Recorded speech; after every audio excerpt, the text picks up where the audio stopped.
Olá, meu nome é Carla, eu tenho 41 anos e eu estou fazendo esse vídeo porque no momento eu estou impossibilitada de escrever e eu acho que o vídeo também vai ser mais útil, né, para fazer um alerta que pode salvar a vida de alguém que você conheça ou talvez a sua própria vida. Eu tenho 41 anos e eu sofri uma trombose venosa cerebral. O que é uma trombose? Trombose pode acontecer em qualquer veia do seu corpo. A trombose acontece quando coágulos de sangue se formam dentro de uma artéria ou de uma veia e elas se entopem, né? E provocam uma série de problemas decorrentes disso. Quando a trombose acontece nas pernas, nos braços, você corre o risco de uma embolia pulmonar. É muito comum, hoje em dia, chamado inclusive da síndrome da classe econômica, as pessoas terem trombose por passarem muito tempo sentadas, quando viajam de avião, né? Então, há uma série de cuidados que você tem que tomar se você for passar por uma viagem, por exemplo, internacional, que é um tempo de viagem muito grande, porque as suas pernas vão ficar numa mesma posição durante muitas horas. A trombose também pode acontecer no cérebro, que foi o que aconteceu comigo.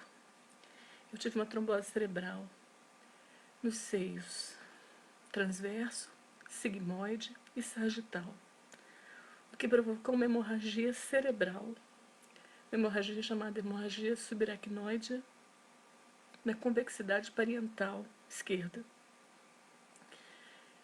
O que provocou a minha trombose cerebral é o grande motivo de eu estar fazendo esse vídeo, que é um grande alerta.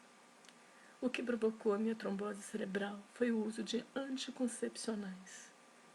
Eu tomava anticoncepcional há 6 meses para controlar miomas uterinos, para controlar a cólica provocada por miomas uterinos. O que eu não sabia é que eu corria um risco trombótico. Nenhum ginecologista em toda a minha vida jamais me falou que anticoncepcionais aumentavam o risco trombótico. Quando você for a um ginecologista, você precisa pedir ao ginecologista que ele te peça para fazer alguns exames para ver se você tem predisposição trombótica. Um exame chama-se de dímero e o outro chama-se fator V, para ver se você tem uma mutação genética hereditária para a síndrome de Leiden. Nenhum médico jamais me pediu esses exames. E eu comecei a tomar os remédios. Assim que eu comecei a tomar os remédios, eu senti muita dor de cabeça, mas como eu tinha tido sinusite e tinha sido diagnosticada com sinusite, eu acreditava que as dores de cabeça eram provenientes da sinusite. Aqui, como diz o meu laudo, não sei se dá para enxergar, eu tive uma congestão cerebral, ou seja, as principais veias do lado direito do meu cérebro se entupiram. E isso provocou uma hemorragia, chamada hemorragia subaracnoide, que é uma hemorragia que inflama as meninges. E essa inflamação pode ser realmente fatal. Eu passei num concurso federal esse ano, em Brasília, e no início de agosto eu fui para Brasília para assumir o meu cargo. Assumi, comecei a trabalhar. Alguns dias depois de começar a trabalhar, eu senti uma forte dor de cabeça e uma forte congestão nasal, como se meu nariz estivesse muito entupido.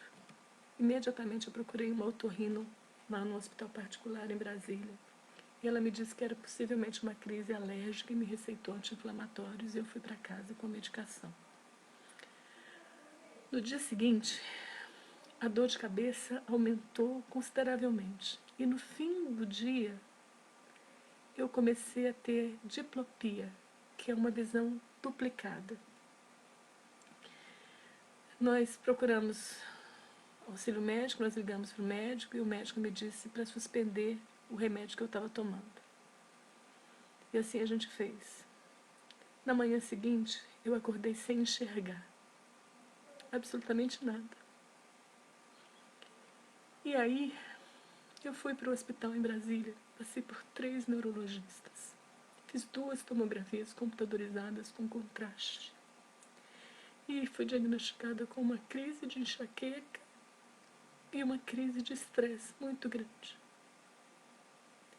A minha grande sorte é que minha mãe tinha ido para Brasília assim que soube que eu estava doente. Ela me pediu ao médico para dar um pedido de um exame mais preciso e me trouxe para Goiânia. E aí nós fomos fazer a ressonância magnética.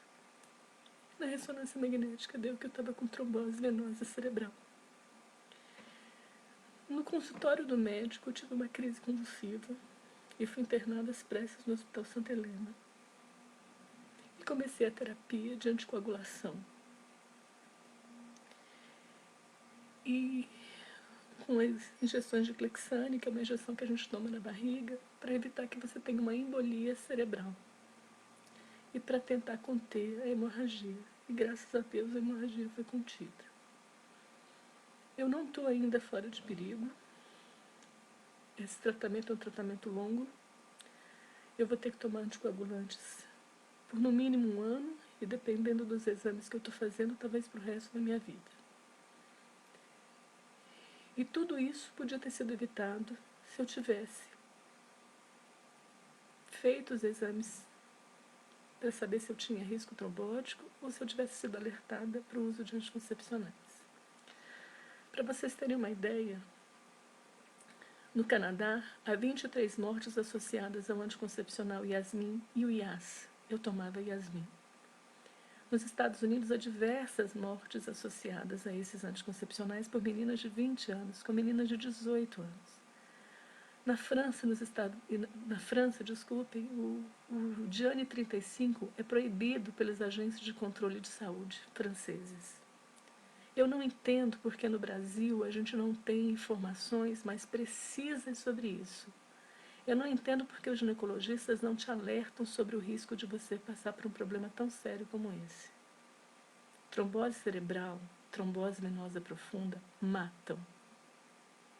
Eu estou viva para contar a história, mas eu podia não estar.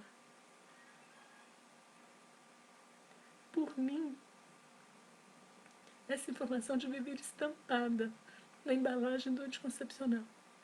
Se vocês entrarem na internet e procurarem anticoncepcional pílula assassina, vocês vão encontrar mais de 300 depoimentos de mulheres que tiveram trombose, tanto venosa profunda quanto cerebral, causada por anticoncepcionais. Eu fiz esse vídeo porque eu não consigo escrever ainda. Eu não consigo enxergar direito. Mas eu espero que ele realmente sirva de alerta. Eu queria deixar aqui também um agradecimento imenso aos médicos que cuidaram de mim, que estão cuidando de mim, que ajudaram a salvar a minha vida.